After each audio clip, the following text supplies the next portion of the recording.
So September 30th is Orange Shirt Day, and we would like to take some time now just to acknowledge our collective history and recognize the ongoing impact of colonization on First Nations, Inuit, and Métis communities. And our team at the CLF will reflect on how single actions can contribute to a larger picture of reconciliation and take these reflections and turn them into actions. And then just before we start today, this webinar will be available after the event on the Canadian Liver Foundation website, liver.ca, as well as our organization's YouTube page on the upcoming days. And then just before we begin here, we would like to do a land acknowledgement. So I'd like to acknowledge the lands in which the CLF is located. The Canadian Liver Foundation is located on the traditional lands of the Anishinaabe and the Haudenosaunee Mississauga and Mississaugas of the Credit First Nation. And we acknowledge and extend our gratitude and respect for all First Nations, Inuit, and Métis people for their valuable contributions. For those of you who may not be familiar with the Canadian Liver Foundation, I would like to provide you kind of with a brief overview of who we are and what we do. The Canadian Liver Foundation was first established in 1969 and was the first organization in the world created to help people with liver disease. We are committed to promoting liver health and improving the prevention, diagnosis, and treatment for liver disease through our 4 core pillars of research, education, patient support, and advocacy. And then just before we begin our webinar this evening, we are going to kind of launch a poll to gain your insights on your knowledge on Indigenous perspectives on liver health to help evaluate the effectiveness of this webinar. The polls will be available in both English and French, so you can kind of skip through and answer the questions in the language that you prefer. Just switch these in. Perfect. I'll give you a few minutes to answer those.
Great. I'm going to end the poll here. Thank you guys for participating in those.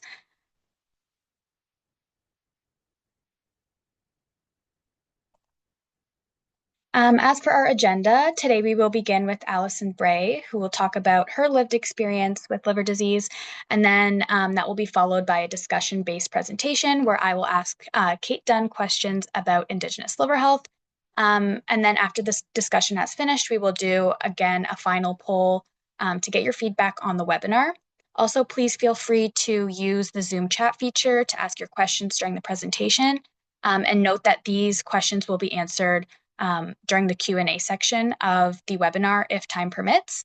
And just a reminder to please remain on mute for the rest of the webinar, and we thank you again for joining us tonight.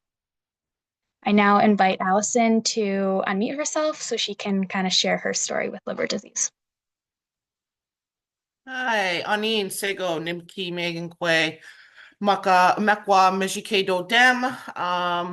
My given name is Allison. My spirit names are Thunderwolf Woman and Woman of the Heart. I am Bear and Turtle Clan, Mohawk and Ojibwe from Alderville First Nations and Six Nations as well. So thank you for coming tonight. Um, so I first found out that I had contracted Hep C probably when I was 28. Um, and I didn't think anything of it in terms of like, that I would get it. And I struggled with different substance uses. I used everything and anything I could get my hands on. I'm not quite sure if people know the history of Indigenous peoples, but we have direct trauma and intergenerational trauma, and so a lot of our peoples self-soothe and to try to, deal with everyday life as well as our past and our history. And so I used multiple substances, and I normally didn't go to my regular doctor because I was full of shame. And so I had this one doctor that I would just go into if I was not feeling well or whatever. And I needed to get a blood test for treatment that I was going into, but I wouldn't get the blood test till later. But at least I had it done and I was able to still go. When I returned back from the treatment center, the doctor um was like, "Hey, you have Hep C." And I'm like, "Hey, what does that mean?" And she didn't really tell me anything. And it was like, "Okay, that's it." And so I didn't know much about it. I did, but I didn't. And I also didn't know because now I have it. What does that mean for my life and my future? And so I just carried on for many years, just with it, not knowing exactly how much damage was done to my liver. And so when I finally was going back to my regular family doctor, he got the results as well because he was my family doctor. And so he said, "I'm going to send you to the liver clinic in Toronto."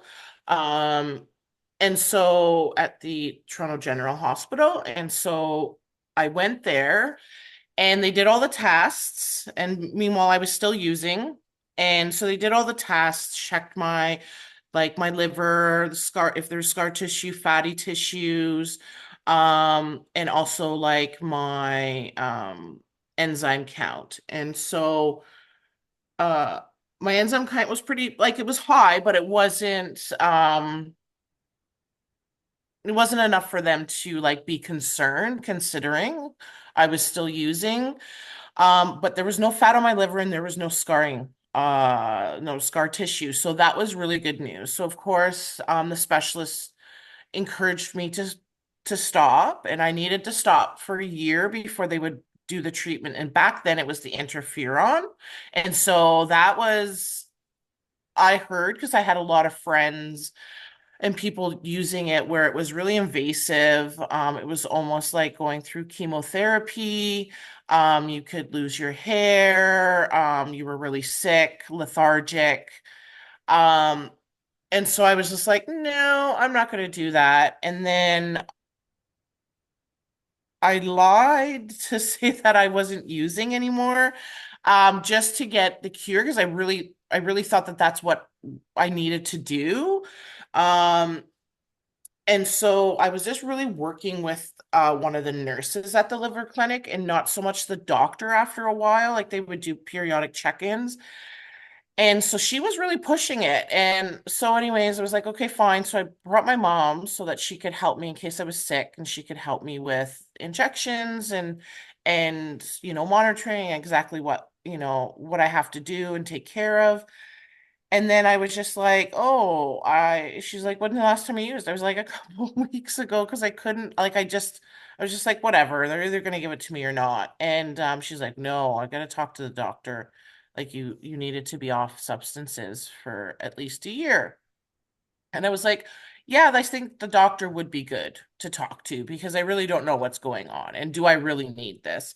And so that was the point where I thought to myself, I'm going to advocate for myself because I didn't feel like doing it anyways. And I felt pressured to do so.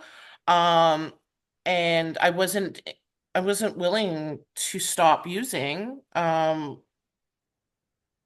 because I just wasn't ready. And I thought, like, even if I am using, don't I deserve proper health care?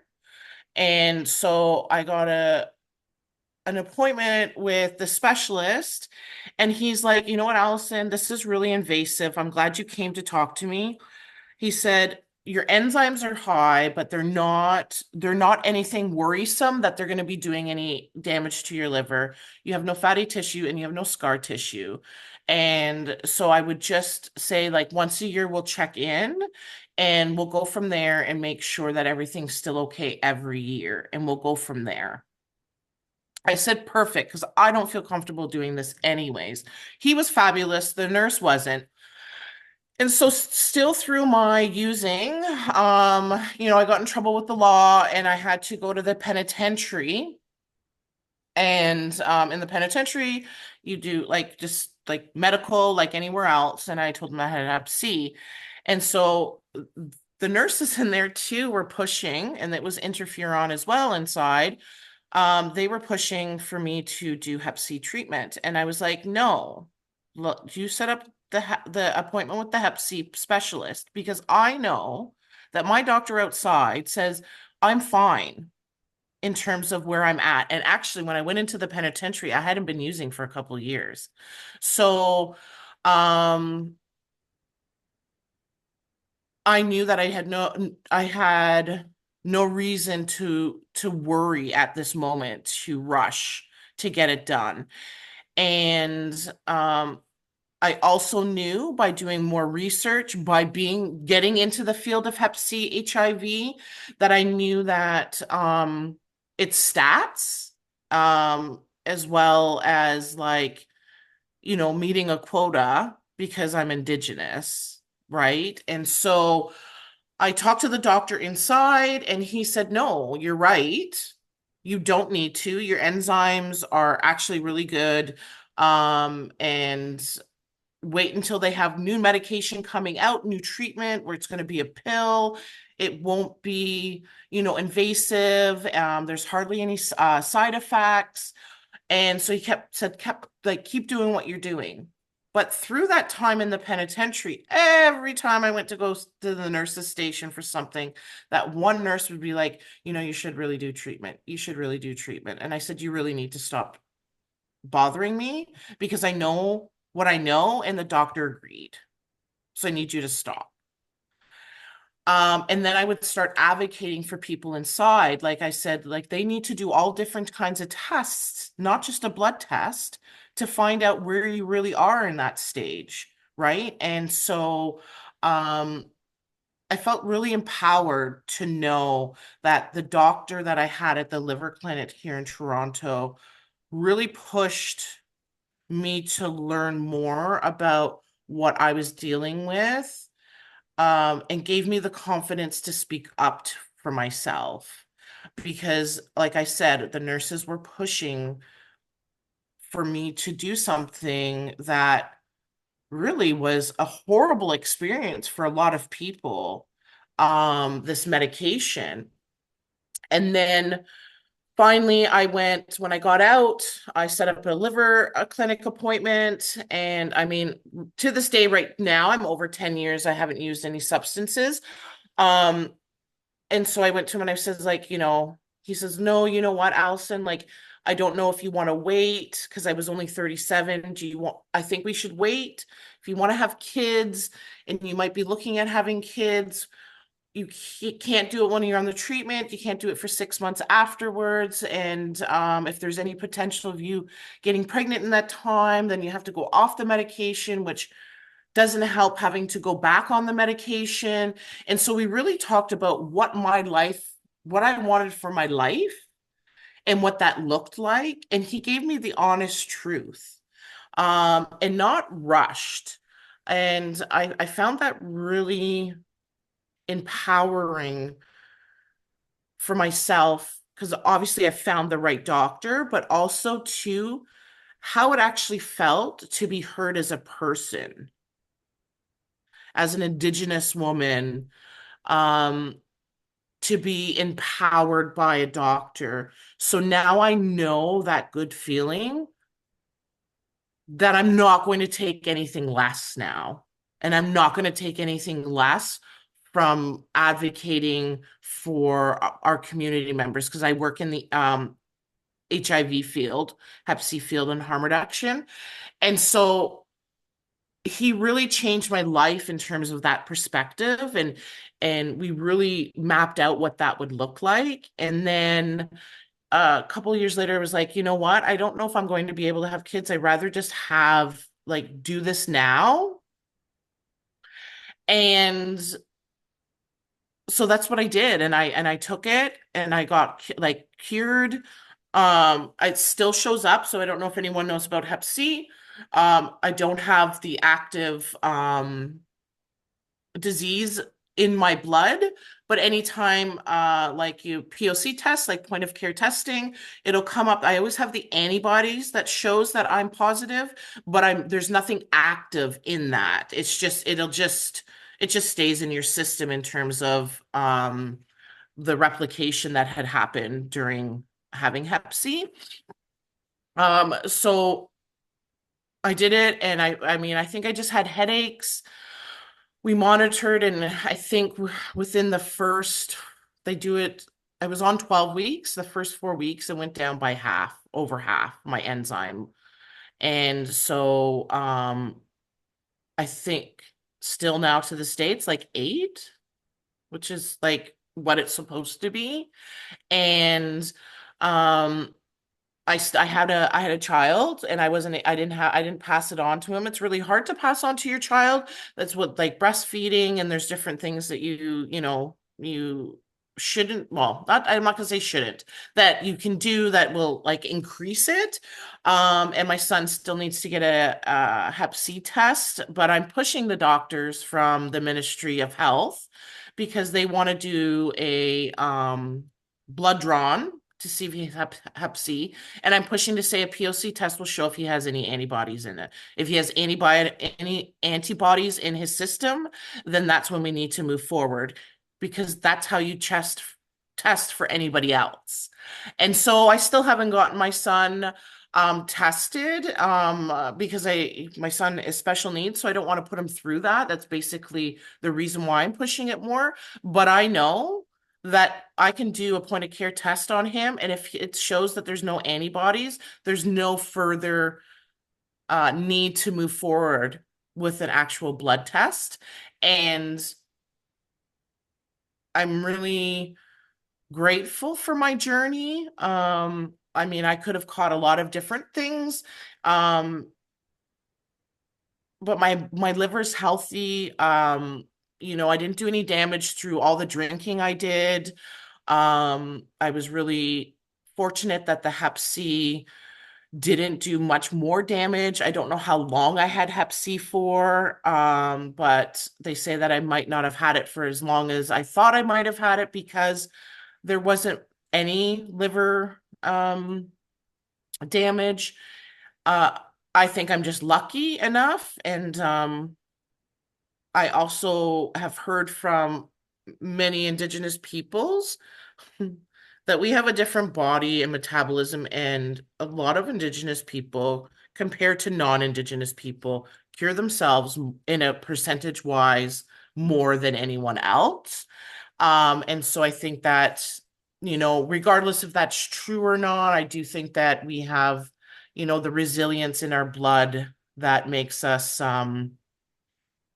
that much stronger against some things. But I had not great experiences with the healthcare system, but I had a really good experience with the one doctor, and really truly grateful for that, because that helped me be assertive and know what it was to be treated as a human, because most of the indigenous people don't get treated like human, no matter if they are houseless, they are professionals. It doesn't matter. As soon as you say you're indigenous, the respect goes down, and the expectations of people diminish. So I'm still healthy, and you know, I get checked every year just to make sure, because you can get reinfected. I'm not doing any behaviors that would get me reinfected of Hep C, but it's still great to know your status, and take care of yourself. And so that's me on Hep C and my liver. That was great. Thank you so much for being so vulnerable and sharing that with us today. It was great to hear how you advocated for yourself, and it's very inspirational. And I'm sure everyone here really appreciated hearing that today. So thank you so much for sharing that with us. Thank you. Okay, so next on our agenda here, joining us for today's discussion on Indigenous health is Dr. Kate Dunn, an Anishinaabe woman from Mississauga First Nation, and she is an assistant professor at York University. She combines Indigenous ways of knowing, being, doing, and connecting with her experience in nursing, public health, and social sciences to help engage Indigenous community perspectives in co-creating culturally connected health awareness resources. So now I invite Kate Dunn to unmute herself to begin the discussion portion of this webinar. Ani, bonjour. Good to see everyone here this evening, and happy to get going with our questions here. Great. So let's just get started here with some context. So kind of what is the current picture of what we're seeing in Indigenous peoples, Indigenous communities in relation to liver disease? Yeah, that's kind of complicated, right? Because context is really important, because if we talk about something out of context, then there's always misunderstandings, right? But the context here is really challenging for quite a few reasons, actually, partly because some people are already cringing that I'm going to go on and on about the colonial impacts, right? Partly because Canada has not done a good job of including all sides of this country's history in our education, so we don't have a clear context for the most part. And partly because it's hard to talk about anything related to the liver without some part of that whole conversation, including stigma and disparity-focused content. So, for example, within what I've just said there, that Hep C infection rates in some Indigenous and First Nation communities are 4 and up to 11 times higher than that of the general population in Canada, which is appalling, right? And it really brings a spotlight on the disparate access to healthcare services in many Indigenous communities. And it really also spotlights the common theme of the high rates of a lot of negative things that are often in community. And the problem is that a lot of people highlight that disparity and those high rates, and then they just leave the spotlight right there on that negativity. And we really have to bring in the context and consider that everything about life was disrupted for Indigenous people. And I mean everything, not just a passing fad of new clothing styles. This was fatal, DNA altering, land and environment altering disruption. And you can't survive that without long-term impacts. And so an Indigenous lifestyle is built on respect and reciprocity and a strong connection to the land and the gifts that are from the land and what that gives us. And then we give back in respectful harvest and honoring things like the earth and the air, the sun, and the gift of life and life-giving systems like water and blood. And when there's generations of disruption from that mode of living, and a lot of control and shame and racism, it really shapes things and shapes life and creates a lot of wounds and hurting people. And then when you couple that with the shame-based education received in residential schools and day schools, it creates deep patterns that impact all of my relations, myself, my family. And the irony is not lost on me that we're here the weekend of Orange Shirt Day and considering, yes, the rates of cirrhosis within Indigenous populations are really high. And yes, the rates of hepatitis C are high. And yes, the rates of fatty liver are high. But really shifting that and flipping it and considering more within that context, what are we doing about this? That doesn't get stuck in those assumptions of the disparity, but instead really considers the continuing daily impacts of that colonial history in Canada on Indigenous populations, and moving out of that space and towards healing and supporting greater capacity for equity. And how do we really increase infrastructure for access changes and for more caring, I think, is really important when we consider this whole context. Great. Yeah, thank you for kind of outlining the current picture. It's definitely a great basis for kind of the next questions that are coming up. So the next question here are what are the unique challenges that Indigenous communities face when preventing and maintaining their liver health? Yeah, it's kind of complicated. I'm sure that there's specialist healthcare providers that will listen to this. And a lot of times in a clinic setting, a specialist will write up an order for, here, you need these labs, you need this diagnostic test. And they don't even consider the concept of it being quite problematic for many people to access basic lab draws, basic diagnostics, or coming in for a referral. In Alberta, over 43% of Indigenous community members have to drive long distances, up to sometimes 6-7 hours, just to get lab draws or pharmacy access. In Ontario, those numbers are even higher. And so when we consider these just, oh, this is our status quo, the expectations for accessing liver care, it's really quite different for a community person. And also in many communities who might have perhaps an in-house lab or pharmacy, there's still so many different challenges, such as the community might get funding to provide an education coordinator or a health promoter role, or someone who's going to really focus on cancer screening, which would include maybe liver cancer screening. But when that funding ends, that position is gone. And so there's not much built into healthcare right now in Canada that really focuses on continuity and building trust and maintaining trust within healthcare. There's been a lot of mistrust over the generations, and the small communities that are struggling to maintain full healthcare for their whole community, like they have to be experts and working with diabetes and dialysis and well baby visits and cancer screenings and all of those things. And then when we dump on, oh, we need you to start doing Hep C care or liver checks, there's no capacity. And so that really needs to be taken into consideration, because that's a massive challenge. So when we're looking at funding or how do we design programming, those sorts of considerations are really important, because those are huge challenges from a community perspective that I think from an urban clinic or specialist setting, we just really don't even consider that. And I think another big challenge for Indigenous communities related to liver conversations is that the whole daily routine of life is completely altered.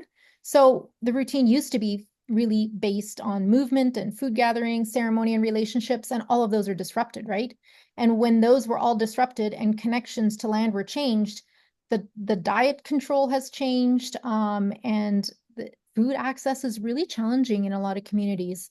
And that really shifts your connection to your liver as well, where in many ceremonies or belief systems, the liver is considered your soul. It's the center of you, and where a lot of connections to a lot of our belief systems and our health systems and our ways of working through and processing diseases are really impacted when you have liver disease. So it's really a core part of well-being.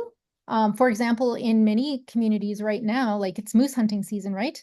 But I've been told by elders that they can't eat the liver from the moose anymore because it's so cirrhotic from the environmental toxins that the moose are coming across. And so I think that even framing how, as healthcare providers, we talk about liver health and putting it in that context of connection to land, connection to subsistence, connection to animals, really would help us get a better perspective of the challenges being faced within community, but also that we really need to reframe how we approach these challenges and take into consideration those different levels of understanding and engage those messages to heart level, what really makes a difference and is meaningful, instead of just, here's all the facts, you need to remember this, so you better follow up with this kind of screening. It's a very different kind of approach. Yeah, definitely. I think outlining those challenges is super important to create culturally sensitive and also effective programs for these communities. So yeah, that's great. Thank you. Our next question here is, why is our approach to liver-related topics important when we are working with Indigenous peoples and Indigenous communities? Yeah, I think here the most important thing is trust and mistrust. When you look at the history in Canada, and they had TB sanitariums, and they had non-consented sterilizations and nutrition experiments on children, and even till the current experience of racism in the ER.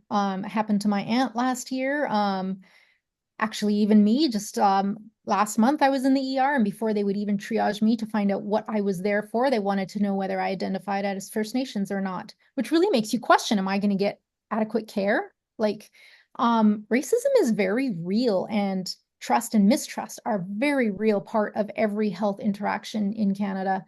And I think a lot of people don't understand that. And so when you start immediately talking about liver health, liver disease, and the different, I guess, determinants of that, and the different life choices that impact our liver health, we really have to be careful, because even just the word cirrhosis carries a massive, huge load of shame and fear and stigma. Recently, a friend told me that their aunt had passed away, and on the death certificate it said cirrhosis, and the family assumed that she was a closet alcoholic.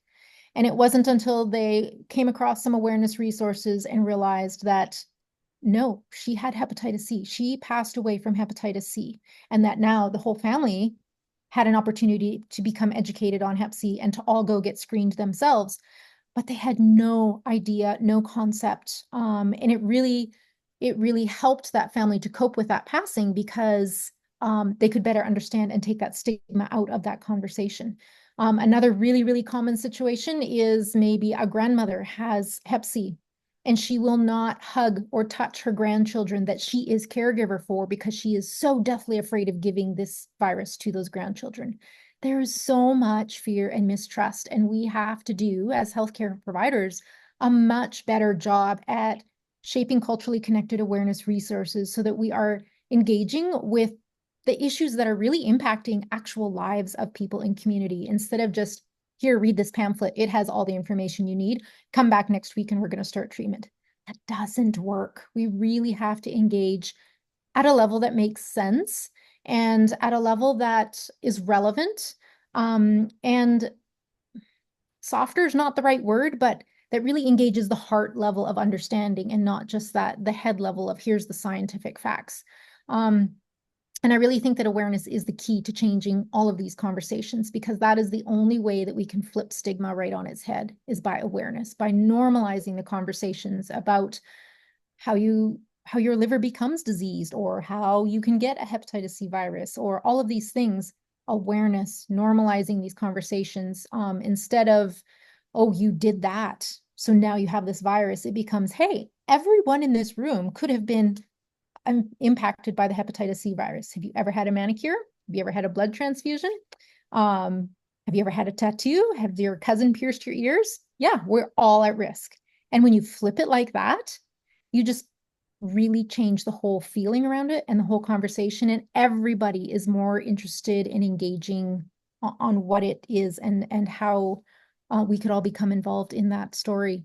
There's a young couple in the States, Chelsea Luger and Tosh Collins, and they've just published a book. And it's called The Seven Circles, Indigenous Teachings for Living Well. And it really focuses on how our whole lives are really founded in circles. And the circles that they talk about are movement, food, sleep, land, community, ceremony, sacred spaces. And at some points in our life, some of those circles are going to be heavier, right? And then at other points, we're going to be stronger over here. But it's just taking small steps every day to how we keep all of those circles moving within a circle themselves. And that's how we live in balance. And it's really practical tips on taking those small steps into wellness and keeping yourself on a wellness journey. And I just really love how it's so positive and wellness focused instead of, well, you have to have this many calories in your diet and you have to take this many steps every day. Like instead of it being so directive, it's so much more encouraging, I guess, is a better way. And it puts things in the concept of a story and how things can move and meld together. And I think when we approach liver topics in that way and how all of those 7 circles really influence our liver health and wellness, because every part of our body is touched by blood, right? And all blood is touched by the liver. And when we put it that way, it's really important for us in our conversations about liver disease to also talk about wellness and how our patients and our community members, how we can support them in wellness better. And as part of that, how do we better contribute to liver wellness as well? Yeah, that's great. I really liked that analogy.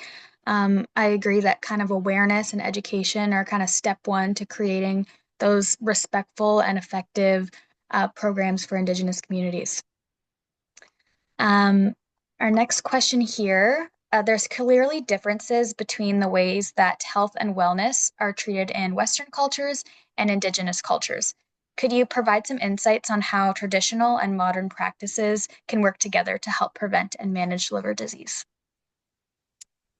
Yeah, so like we've been saying, there's a lot of challenges. There's also a lot of resilience. Like we're supposed to be extinct. My First Nation, the government has given us an end point. We are supposed to be completely gone, off the records, not exist in 88 years. And to think that that like mindset still exists in Canada is a little disconcerting. And I like to look instead at the fact that Indigenous populations in Canada are the fastest growing population segment. We have the most young people, and we are really shifting focus and working together to reclaim language and land and education and wellness. And it's so exciting to feel that energy building. Um, I was in a conversation with an elder one time, and they told me that there's no space in Western science healthcare for Indigenous perspectives. But within Indigenous wellness perspectives, there is space for Western science.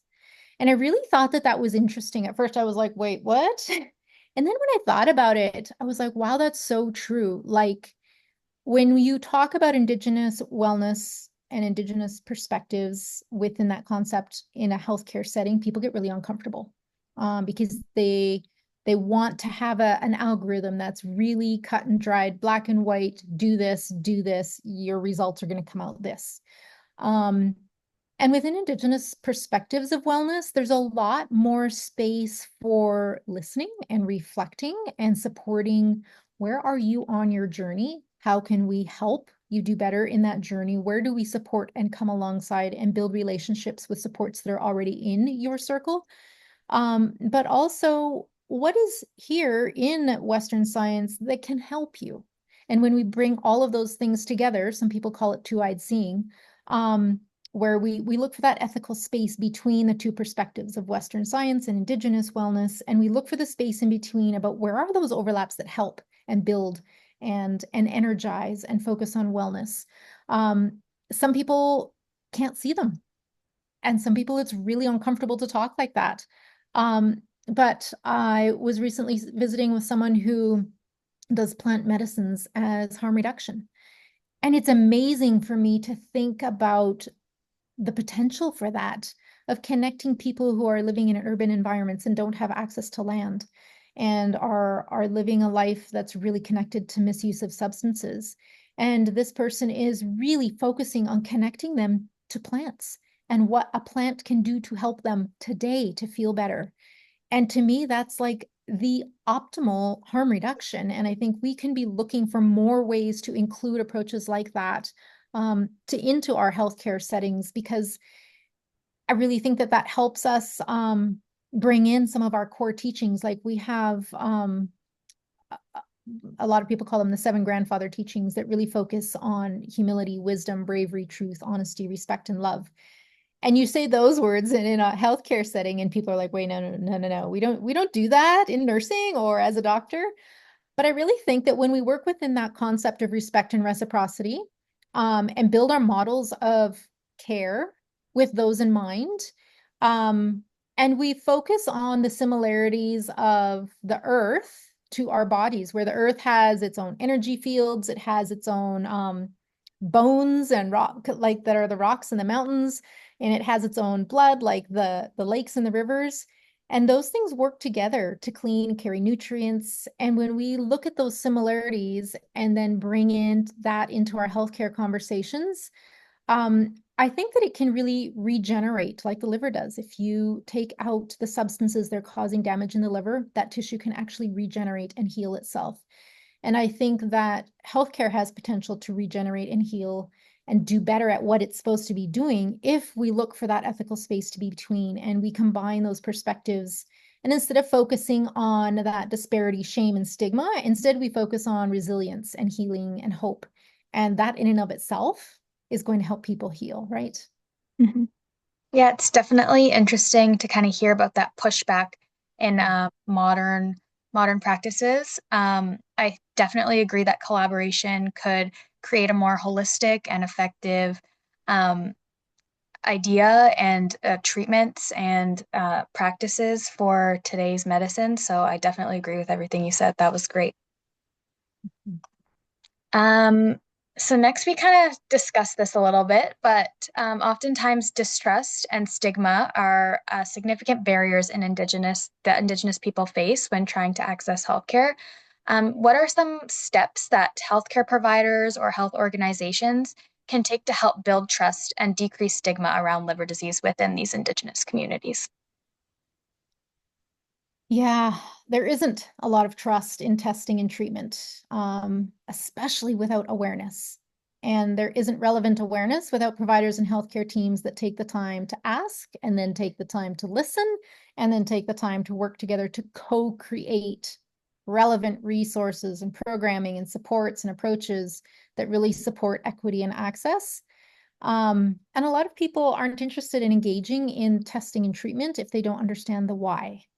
And the why has to be answered in a really relevant way instead of, like I said earlier, read this and line up for treatment. And I think another thing is that, like we heard Allison share her lived experience, there are a lot of healthcare providers that have never stopped long enough to listen to a lived experience.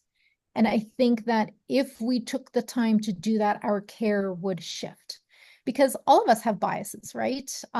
We're raised from childhood with biases to have certain expectations, to inhabit certain spaces of privilege. And until we stop and acknowledge our biases and then step outside of them to understand another person's experience better, we're not going to change. And that's really an important part of reconciliation is taking that step outside of our biases and taking the time. It really is time to build relationship, to be comfortable with being uncomfortable and being vulnerable in spaces and saying, I don't think I understand this. Can you help me understand this better so I can do better at caring? Um, and I think that I get approached a lot, honestly, for people saying, well, I don't know what to do to inform myself on Indigenous perspectives. Can you help me? And I've actually created a list of resources now because I've gotten asked this so many times. And I would say that one of the most important things that healthcare providers can do first is to educate themselves. Um, as Murray Sinclair said, education is what got us here, and education is what will get us out.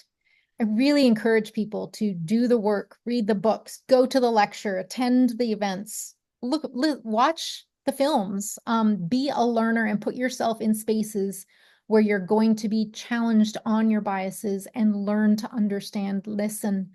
And then when you get to that space, then come to those of us who are here and we can help you get a little more uncomfortable and step the next step further. But you've got to take that initiative to do those first steps yourself. Jody Wilson-Raybould, in her book on reconciliation, calls it the in-betweeners.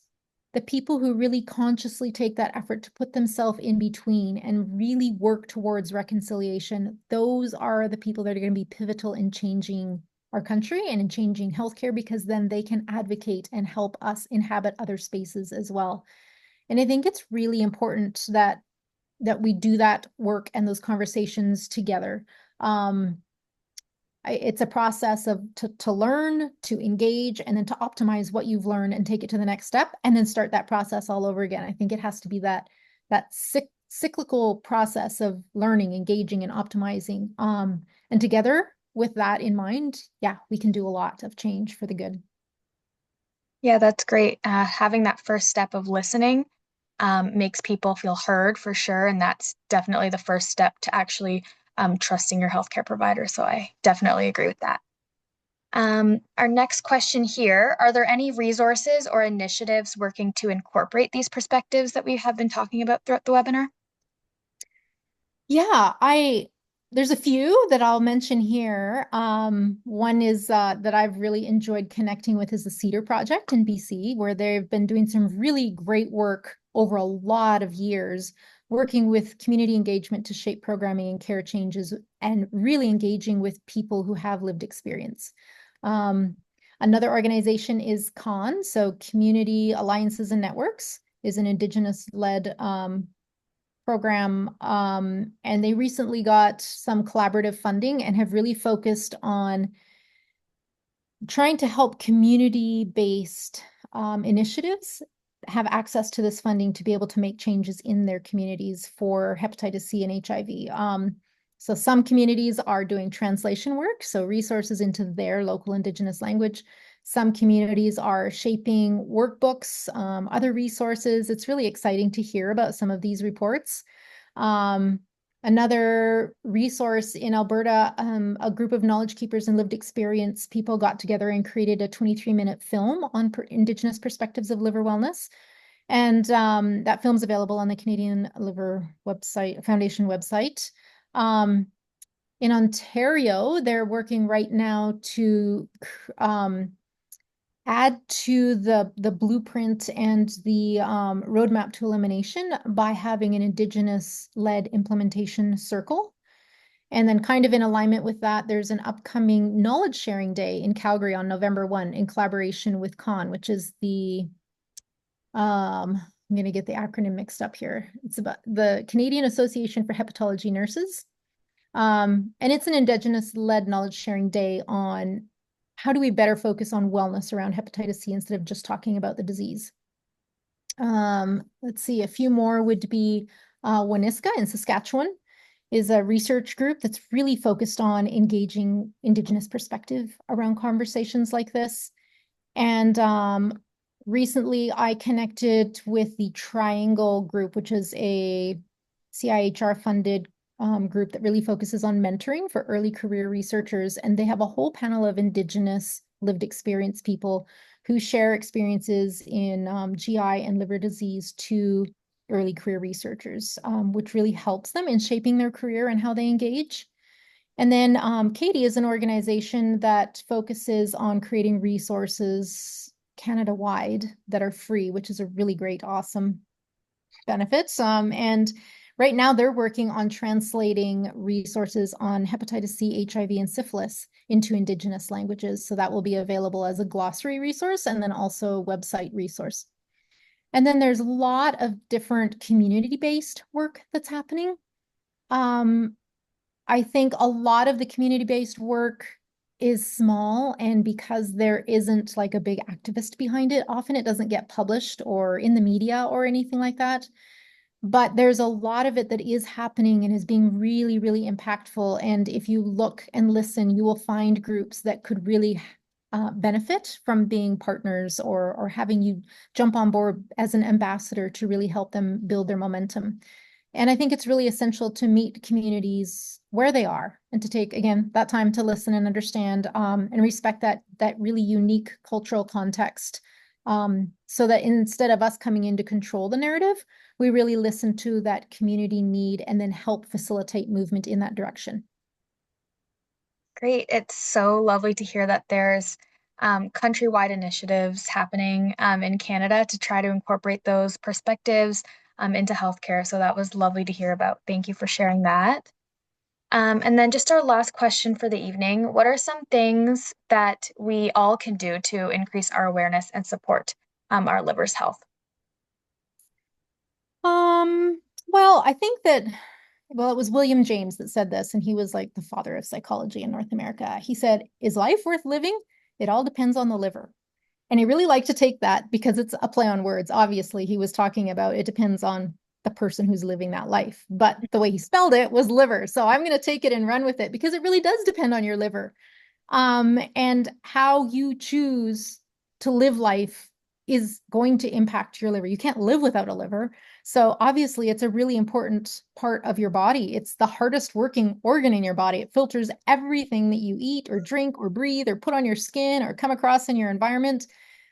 It's got a huge job. And so I think all of us can do a better job at shifting our mindfulness around how can we make it easier for your liver? Like, what one thing can I pick today that's going to be maybe less intense chemicals, or one better thing I'm going to choose to eat because I know it will be better for my liver.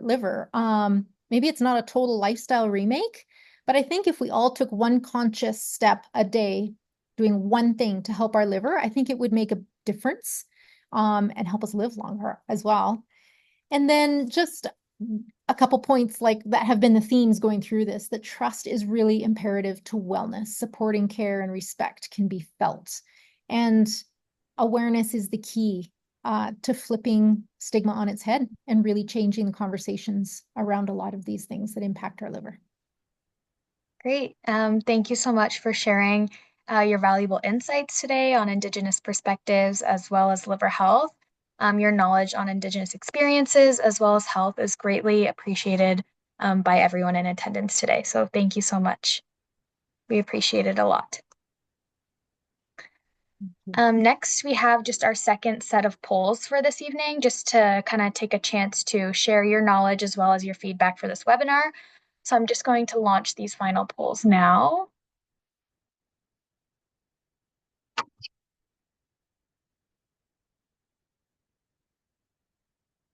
Go.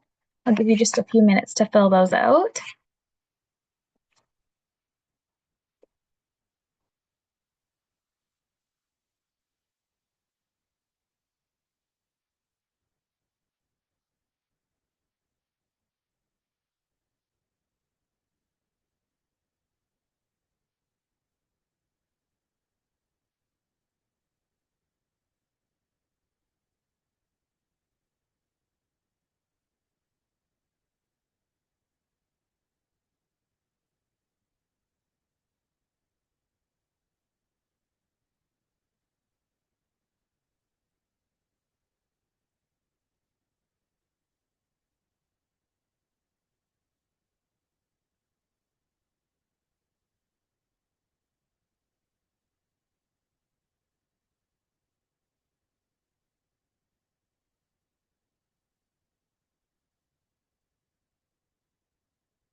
Just going to end the polls here.